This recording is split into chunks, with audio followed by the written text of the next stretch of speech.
Estaba con un cáncer en la sangre, súper avanzado, ya estaba en estadio 4 y había que actuar de forma inmediata, comenzar con la quimioterapia. Bueno, yo pasé la tercer quimio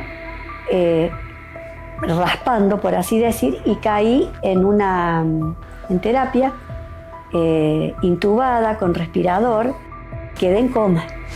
Y además tu estilo de vida que vos llevaste durante esos 2 años era como si estuviéramos en pandemia, digamos. Es como que la ciencia dijo hasta aquí llegamos. A los 2 años dijeron hasta aquí llegamos. Bienvenidos a otro programa más de Bio con Uno.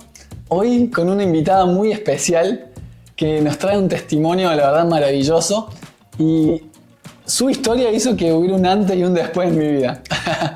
Porque gracias a ella es que gracias a su historia, a lo que pasó, fue que empecé a estudiar la biodecodificación, neurocoaching, avancé más en meditaciones y eso. Quiero que ella les cuente cómo fue que pasó de una enfermedad terminal a tener la vitalidad que tiene hoy. ¿Cómo estás, Ma? Hola, Maxi. Bueno, gracias por hacerme participar de esto, porque cuando pasan cosas fuertes y que se pueden resolver lindas, es lindo que la gente lo conozca, que se difunda. Ya para cosas feas pasan bastante. Además, tu caso fue un caso de éxito, digamos. Su nombre es Lilia. Y a ver, contanos cómo fue tu diagnóstico, qué aprendiste de eso, cómo fue tu vivencia. Uh-huh. Bueno, fue así hace ya más de 8 años, 8 años y medio, ya vamos camino a 9. Tuve unos síntomas así que me llevaron a la consulta médica y inmediatamente la consulta fue prácticamente un solo estudio y se determinó que estaba con un cáncer en la sangre, súper avanzado, ya estaba en estadio 4 y había que actuar de forma inmediata, comenzar con la quimioterapia. ¿Cuál fue el diagnóstico? ¿Qué cáncer es? El linfoma no Hodgkin folicular, pero con otras particularidades que lo hacían complicado. Bueno, yo que estoy en salud, hizo que inmediatamente le digo, mire, trate de decirme dónde estoy parada para saber de qué me tengo que defender y cómo tratar.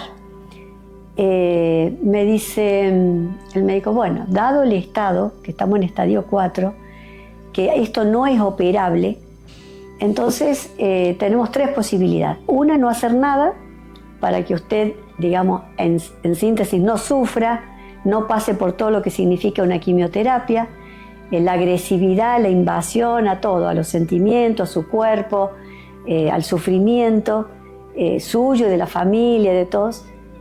Ese sería uno. El 2 es hacer lo que indica el protocolo de este cáncer propiamente dicho, porque cada uno tiene su protocolo, o hacer un tratamiento hiperagresivo, que el riesgo mayor que tiene es perder la inmunidad, lo cual es gravísimo porque queda en un estado de vulnerabilidad ante cualquier sepsis que ande por ahí, una bacteria, un virus que ande por la vereda del frente, y usted se lo va a agarrar. Así sea una conjuntivitis al frente. En usted va a significar una infección grave. O un problema cardíaco, porque hay drogas que atacan la parte cardíaca también. O sea, puede no resistir la quimioterapia y quedar en la tercera, cuarta, quinta, sexta quimio. Bueno, le digo, optemos por esa, porque dado el estado en las posibilidades que tengo, creo que ataquemos con lo más fuerte y esperemos ese milagro. Y bueno, esa fue la primera decisión que hubo en compartir la decisión, no compartirla porque ellos me dieron 3 opciones, pero ante el espectro de posibilidades médicas, tomar una decisión que sea mía. ¿Qué sentiste vos cuando te dijeron, bueno, tenés un cáncer, que es una palabra normalmente como de mala fama, encima estadio 4, como bastante avanzado, encima era un tipo raro y te daban estas opciones? ¿Vos qué sentiste? Bueno, eso la verdad, lo que sentí es, menos mal que me pasó a mí, porque yo ya tuve una hija con fibrosis quística, que la perdí, fue una enfermedad tremenda, y entonces uno ha vivido con los hijos cosas graves, en donde dice, menos mal que es a mí y no a un ser querido. Entonces, en primera instancia, fue esa el pensamiento y el sentimiento que uno tuvo respecto al diagnóstico, digamos. Sí, sí. Respecto a la decisión, es como que, bueno, en ese momento me enfoqué nada más en lo que me ofrecía la ciencia. No pensé en otra cosa. Claro. Entonces me ofreció 3 panoramas: no hacer nada, hacer lo justo y hacer más. Y bueno, hagamos más, y total, capaz si estaba en estadio 1 o 2, podía optar por el segundo, pero... Ahí recordamos, ella dijo que viene de la parte de la salud. Bueno, ella es farmacéutica, trabajaba en farmacia hospitalaria, así que imagínate, estaba como bastante cerca de los médicos y la palabra de los médicos era importante, digamos, para... Exactamente, sí, así fue, Maxi. Bueno, se cumplió tal cual lo dijeron, en parte, por decir así. Cuando las quimios fueron muy fuertes, ya vivir las quimioterapias, el entorno, la gente que estaba en los otros sillones haciendo sus quimioterapias, uno va viviendo no solamente lo de uno, sino lo de los otros. Entonces iba viendo como en la próxima se iban viniendo cada vez más abajo. Más abajo anímicamente, físicamente, hasta en la forma por decir, de presentarse. No digo abandonados, pero la gente es como que se iba entregando cada vez más a ese diagnóstico médico que venía desde la medicina. Es como que le dijeron es cáncer y quimio a quimio estaban cada vez más entregados. Bueno, yo pasé la tercer quimio raspando, por así decir, y caí en terapia, intubada, con respirador, quedé en coma. Logré salir y yo me acuerdo que, no sé, en ese estado final que uno tenía, yo pedía, rezaba y pedía vivir, porque he tenido muchos seres queridos muy cercanos en donde he tenido que vivir desde chica situaciones muy difíciles de salud. Entonces yo amo la vida, amo vivir y quería vivir, pero siempre pensando desde la ciencia. Y bueno, salí a flote de la tercera y volví a caer. Se hicieron las 6 quimios, se indicaron 2 más de las fuertes y bueno, ya ahí dijeron, esto ya es un exceso, y bueno, cortaron ahí y volví a estar internada con riesgo de sepsis. Tuve casi una sepsis general. Entonces, al año hubo que volver a tomar una decisión también desde el punto médico. El oncólogo me dice, yo pararía acá, no haría un año más. Y le digo, yo haría exactamente lo mismo, paremos acá. Es como que la ciencia dijo, hasta aquí llegamos. A los 2 años dijeron, hasta aquí llegamos. Y además tu estilo de vida que vos llevaste durante esos 2 años era como si estuviéramos en pandemia, digamos. Con barbijo, cuidándote. Desde el día 1, ellos me dijeron, dado que las defensas ya en la tercer quimio estaban por el piso, me dijeron, usted tiene que vivir con el barbijo, estar prácticamente en una burbuja. Entonces, el acompañamiento que tenía era de mi esposo, que me acompañó todo el tiempo, toda la enfermedad. Fue en todo este proceso la pérdida más grande que tuve, que fue el gran amor de mi vida. Vivía de barbijo, alejada hasta de mis propios seres queridos íntimos, porque si una hija o un hijo estaba medianamente con algún problemita respiratorio, un resfriado, lo que fuera, no podía estar dentro de la casa, lo tenía que ver tras el vidrio de una ventana. Claro. Igual que en la pandemia, pero antes de que ocurriera la pandemia. Exacto, viví la fase 1, ya cuando vino la pandemia, ya para mí ese era un ejercicio que lo había practicado y no hubiese querido que el mundo me acompañara. ¿Y qué pasó cuando la ciencia te dijo, bueno, no tengo más respuesta? Bueno, en ese momento parece que hubiera como transmisión de pensamiento en las videollamadas que nos hacíamos con Maxi, que en ese momento estabas en México. Sí, yo estaba viviendo en México. Claro. Yo me entero que sucede esto y yo había cambiado mi alimentación hacia una alimentación basada en plantas, hacía meditaciones, de vez en cuando hacía yoga y notaba que en mi cuerpo eso me ayudaba, me hacía bien, ¿sí? Como que notaba que me enfermaba cada vez menos. Entonces, justo cuando le está pasando eso a ella, yo estaba leyendo el libro El monje que vendió su Ferrari, que tiene un montón de hábitos yogis ahí, y en ese momento dije, che, estos hábitos le pueden ayudar, no sé si va a sanar, es lo que le digo a ella.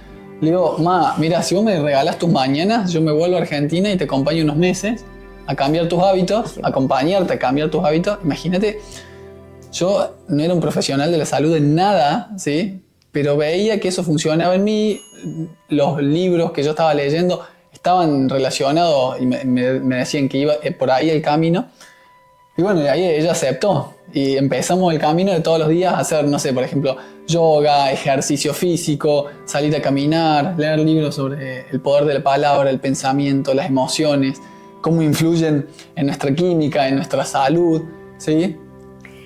Bueno, eso que explica Maxi, yo lo asociaba, cada cosa que me iba bajando de las distintas facetas que él me iba a presentar, siempre lo asocié a esos 2 años de tratamiento, no solo en mí, sino en la gente que estaba, digamos, no digo que estaba en la misma situación, sí, con otras patologías, pero cáncer al final. Y cómo ellos iban, cómo ellos iban transitando esos tratamientos y esa evolución, que terminaba siendo involución en la parte emocional, en la parte, en todo. Sobre todo el problema por lo general es una pérdida energética. Sí, no, están totalmente abandonados. Entonces yo lo escuchaba y yo decía, eso me gusta. Uh-huh. O sea, alimentación, yo venía de una alimentación donde el argentino, la carne, si no la presenta en el plato diariamente, pareciera que no es comida. Entonces dije, bueno, pero no me significa mucho. Mi esposo me hacía unos bifes de chorizo preciosos, pensando que con eso levantaba las proteínas, iba a levantar la hemoglobina, iba a levantar el hierro, y resulta que el sobre que le daba mensualmente al oncólogo, con 3 hojas de laboratorio, los resultados eran realmente malos. O sea, seguía teniendo la hemoglobina baja, seguía teniendo el hierro bajo, me daban las defensas bajo cero y las proteínas con un nivel bajísimo, por debajo de la media. Entonces, y eso que tenía teóricamente una alimentación totalmente saludable. Así que arrancamos con la alimentación. Claro, una alimentación más basada en plantas. Le digo, yo no soy nutricionista, al día de hoy no lo soy, imagínense en ese momento. Pero bueno, era buscar una alimentación más naturista, que hubiera más legumbres, vegetales, frutas, semillas, ¿sí? Como seleccionar el plato y aprender a comer, ver qué estoy comiendo, ¿sí? Ahora, algo interesante es que de todo esto que yo le estoy contando, de meditación, de yoga, incluso hay una anécdota muy graciosa, que un día estábamos haciendo meditación los 3, estaba mi papá, y yo percibí que había algo raro, entonces abro los ojos y los miro, y estaba ella, así con un ojo abierto como un nene esperando que termine, ¿viste? Cuando, bueno, ya que termine. Bueno. Porque, o sea, con esto les digo que no era como una persona que ya estaba metida en eso o tenía una apertura hacia este tipo de cosas alternativas, ¿no? Era todo nuevo, ¿no? No solamente que era todo nuevo, sino que yo reconozco de que tengo una mente muy estructurada, así, y todo esto me resultaba totalmente difícil. Es más, era más asimilable mi esposo a todo esto, Marcelo. Sí. Él hacía el tai chi bárbaro, hacía el yoga bárbaro. A mí me resultaba totalmente aburrido esa lentitud de la cosa. Yo, hiperactiva, digo, uy, ¿cuándo termina esto? Bueno, la meditación ni hablemos. No digo que me hacía dormir, pero no era mi. La alimentación sí me incorporé rápido. Hasta el día de hoy diría que el 90% es legumbres, verduras, frutas, semillas. Y bueno, en el fin de semana se presta que un encuentro familiar o de amistad haya carne de por medio, no me niego, pero tampoco es algo que me cambie la vida y ni diga, bueno, ahora el lunes comenzamos de nuevo. No, para nada. Y al mes de que estaba Maxi, hacíamos todas las caminatas, los ejercicios físicos, ahí sí lo hicimos ese tiempo. Digo ese tiempo porque creo que se subió al avión, no caminé nunca más. Y el oncólogo le digo, usted sabe que no caminé nunca más. Y me dice Lilia, con lo que usted anda todo el día, que no para con los nietos, pinta, cose, teje, corta el pasto, falta que barra la calle nomás. Se anoten cuantita cosa social hay, pero no es suficiente, es necesaria la caminata, se los recomiendo. Bueno, el asunto es que la alimentación la mantuve y bueno, presento el análisis que tenía como 3 hojas, la hemoglobina perfecta, el hierro perfecto, las proteínas con el nivel que correspondía y lo que permanecía bajo fueron las defensas. Realmente inexplicable, el médico no lo podía entender. Dice, ¿qué pasó, Lilia? Y le conté. Dice, bueno, maravilloso, siga así, porque si con sopita va andando, siga con la sopita. Un dicho muy, muy tradicional. Y así fue. Y ahora, porque así como bien dijiste, nosotros tuvimos 3 meses haciendo este cambio de hábito, sí. Pero después, al día de hoy, después no seguiste todo eso. ¿Pero qué te hizo, qué sentís vos que te hizo hacer como un clic o que después mantuviste? Bueno, el clic fundamental fue la decisión al momento que no había más nada que hacer desde el ámbito científico, desde el ámbito médico. Era un respirar hondo y ahora cómo sigo. Porque ahí, por más amor que haya de toda la familia y de amistades y todo, es uno el que se está jugando. Entonces, el que tiene que tomar la decisión es uno. Y bueno, fue un cambio de mente. Fundamentalmente fue un cambio de mente. De decir, ahora la responsable única de la A a la Z de mi salud soy yo. No hay más nadie. Porque la ciencia hasta ahora, yo tomé decisiones en cierta forma compartidas, no digo inducidas, porque ellos me ofrecieron un espectro de 3 posibilidades, pero fueron ellos quienes me las ofrecieron. Yo decidí tomar cuál.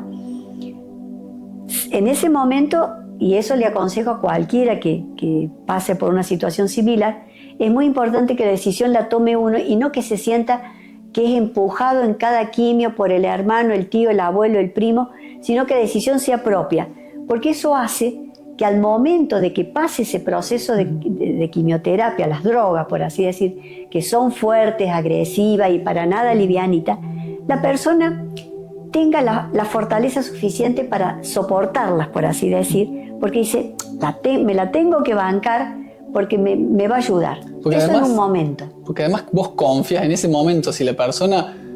Ya sabemos que la quimioterapia son un montón de tóxicos para el cuerpo. Entonces vos imagínate, si yo te digo un vaso que dice, bueno, yo te digo, tiene un poco de veneno. Ahora, si yo te digo, tiene un poco de veneno, pero vos crees que eso te va a curar, tu cuerpo lo va a recibir distinto, ¿sí? Ahora, si vos decís, no, tengo miedo porque la quimioterapia me va a hacer esto y lo otro, lo vas a recibir distinto, lo que se llama efecto placebo también, ¿sí? Eso es lo que ella decía. Claro. Y otra cosa que quiero resaltar es que ella dijo, bueno, cuando la ciencia me dejó, digamos, sin más respuesta, ella lo que hizo fue tomar las riendas de su salud, ¿sí? Y eso se lo recomiendo incluso en el momento cero, incluso cuando la ciencia te da respuesta, ¿sí? Porque vos podés acompañar también con otras cosas, porque el médico no tiene por qué saber todo lo que te hace bien, ¿sí? Y vos podés investigar qué te hace bien y probarlo en tu cuerpo también, ¿sí? En paralelo, ¿no? Bueno, ahí comparto lo que vos decís, porque la quimioterapia yo notaba con las otras enfermos que estaban en los otros sillones, en donde ellos contaban que de una quimio a la otra eran 21 días, por así decir. Habían estado 21 días acostados prácticamente, la mayoría. Y yo algo que me propuse el día 1, no acostarme para nada, al punto de vender un juego de sillones que tenía en el living y hacer como una L de unos somier, significaba que si yo estaba tejiendo y en algún momento me cansaba, me reclinaba en ese ambiente de comedor living, que es un ambiente social, que está el televisor, que uno puede ver un programa, qué sé yo, divertido, y no la habitación, que la habitación ya uno se acuesta directamente, empieza a sentir más dolores de los que tiene y ya se convierte en una depresión, ya en un abandono. Te aislás, porque Sí. por un lado te aislás, ¿sí? Por otro lado perdés actividad, que eso te mantiene no solo el cuerpo activo, sino también la mente. Y lo otro, recordemos que para que se nutra el cuerpo, ¿sí? Es a través del movimiento, de la fuerza, que es donde llega, no sé, a la articulación, a los músculos, ¿sí? El nutriente, ¿sí? A través de la fuerza, del movimiento. Por eso es tan importante hacer ejercicios, meditaciones activas como Tai Chi, yoga, que te hacen correr la energía por los distintos meridianos, no sé, ejercicios de fuerza, caminatas. Esta propuesta de Maxi, en donde no es que yo tomé algunas cosas, no, es como que yo tenía fluidez con algunas cosas, como la dieta, como las lecturas que hacía de ayuda. Esas lecturas me llegaban mucho, hablaba de las emociones, y es cierto, permanentemente el ser humano se mueve por las emociones. Ahora, hay una emoción puntual que vos cambiaste, que yo te noté de antes, y incluso vos lo repetís, que empezaste a repetirlo a diario. ¿Vos te acordás cuál es? El agradecimiento. Sí. El agradecimiento. Yo dije, bueno, yo a partir de ahora soy dueña de mi vida, como quien dice, porque Sí, es la verdad. Claro, no hay Lola. Ni siquiera con todo el amor del mundo de Marcelo podía ayudarme, ni de los chicos. Entonces digo, tengo que, como dice Maxi, tomar las riendas, y lo primero que hice fue quitarme el barbijo. Todavía no estábamos en tiempo de pandemia. Quitarme el barbijo, abrir la puerta y decir, voy a vivir naturalmente. Salimos a hacer las caminatas, Sí. salimos a hacer los ejercicios. El aire libre tiene eso al del aire sol, libre. del respirar, estar en contacto con la naturaleza. Claro, por lugares públicos, por ciclovías, por lugares. Dije, voy a vivir el tiempo que sea, pero un tiempo que sea emocionalmente, mentalmente y hasta físicamente saludable. Y bueno. Si se fijan, cuando está la emoción de agradecimiento, no puede estar la emoción del miedo al mismo tiempo, ¿sí? La emoción de agradecimiento es como que hay una confianza, ¿sí? A lo que sea, ¿sí? Vos le agradecés a lo que sea, no sé, a tu Dios, al universo, a vos mismo, a los seres queridos, a lo que sea. Pero cuando está el agradecimiento no está el miedo.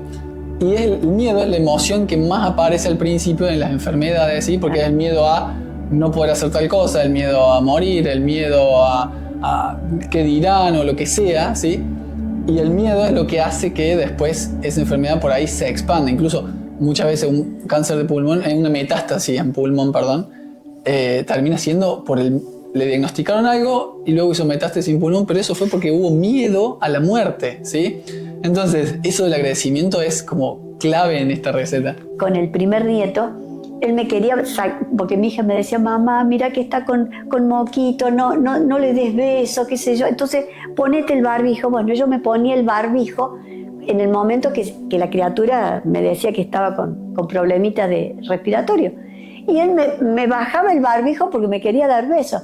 Y le digo, Antonella, me voy a privar que el nieto me dé besos porque me puede decir, Genaro, dale todos los besos que quieras a la abuela. Totalmente. Ahora esto del amor que está dando afuera, como vos estás dando amor afuera, primero que el amor es una de las emociones que te hace vibrar alto, que te hace unir, que te hace sentir sentido de pertenencia, no te hace sentir solo. Segundo, que vos estás pensando en el otro, y cuando estás pensando en el otro no estás pensando en vos, ¿no? Porque estás pensando en dar ese amor, en los nietos que estén bien, en los perros que estén bien, en las plantas que estén bien, y hace que vos no pienses en tu enfermedad, ni en todos los problemas, ni en miedos, ¿sí? Entonces, ese de buscar algo para hacer o para dar amor a otros también es parte como de una receta de éxito. Bueno, o sea, fíjense que una persona que con el diagnóstico original era una enfermedad que le atacaba su sistema inmune, que prácticamente tenía que estar en una burbuja, visitando hospitales constantemente, yendo a que le coloquen inmunoglobulina, revisación, etc. ¿Cuándo fue la última vez que fuiste a ver? Hace mucho, hará 8 o 9 meses, y ya el médico me dice, el oncólogo me dice, mire Lilia, si se la quiere poner, póngasela, si no, es usted su decisión, porque se fueron aislando cada vez más. Y imagínate una persona inmunodeprimida pasando una pandemia, después cuidando nietos, cuidando personas enfermas, o sea, ese tipo de cosas en realidad es recuperar la normalidad, ¿sí? Ahora, te quería preguntar, ¿hay algo que la Betty de hoy, digamos, hace o algo que te gustó, que lamentablemente tuviste que pasar por esta enfermedad, pero digamos, la Betty de hoy, la Lilia de hoy, hace que la Lilia antes, cuando estaba sana, no hacía? Sí, o sea, siempre viví intensamente cada cosa, pero siempre muy, probablemente por mi forma estructural o estructurada, muy, muy esquemático. Ahora es como que la impronta de lo que pasa en el día, y bueno, la modificamos, la cambiamos, nos subimos a la impronta y la resolvemos en el momento. Yo lo que les quiero decir es, fíjense todas estas cosas que fuimos hablando, fíjense todas las cosas que fuimos haciendo con ella, después solamente tomó algunas, por ahí hay cosas que dice, bueno, sí, tendría que retomar esta, lo otro. Los ejercicios y la caminata. Yo ahora armé un programa porque dije, bueno, la experiencia que tuve fue tan poderosa que dije, poderoso ella, yo solamente estuve de un lugar de acompañamiento porque fue su mente, fueron sus conflictos, fue su modo de llevarlo a cabo, fue ella poner el cuerpo, etc. Pero a través de ese proceso y luego formándome en biodescodificación, neurocoaching, meditaciones, acompañando consultantes, vas viendo que hay cosas que se van repitiendo y recetas de éxito. Entonces dije, bueno, voy a armar un programa haciendo más o menos lo que hice en ese momento, pero ahora bien hecho, ¿sí? Ahora, y rodeándome de profesionales. En ese momento yo prendía YouTube y miraba una clase de yoga o de Tai Chi o Qigong. Bueno, ahora llamé profesor de Tai Chi, profesora de Qigong, maestros que hablan de ciencia, espiritualidad, profesor de educación física, monje que sabe de alimentación sádvica, maestra en alimentación naturista, yo doy meditaciones, charlas. Todo eso que le estoy diciendo lo condenso en 1 hora por día, ¿sí? Armé un programa de 21 días, de 1 hora por día, para que ustedes vayan cambiando su perspectiva y cambiando sus hábitos y no se sientan solos, porque vamos a estar ahí en tiempo real haciendo. Si el ejercicio dura 20 minutos, el profe Axel está 20 minutos con ustedes ahí dándolo. Si la meditación dura 15 minutos, estoy yo ahí 15 minutos guiándosela, ¿sí? Y así todo. Espero que les sirva, es totalmente gratis. Dije, sanar tendría que ser una cosa que ya no sea un problema hoy en día para nosotros con toda la información que tenemos, que sea gratis. Así que bueno, agradezco a los 9 profesionales que me acompañan en este programa, que lo pueden ver ahí en YouTube, de Terminal Vital. Te agradezco a vos, mami, una luchadora. Gracias, se puede, ¿eh? Y desde el agradecimiento yo creo que se puede. Gracias, Max. Gracias a vos. Gracias. Bueno, gracias, espero que lo hayan disfrutado.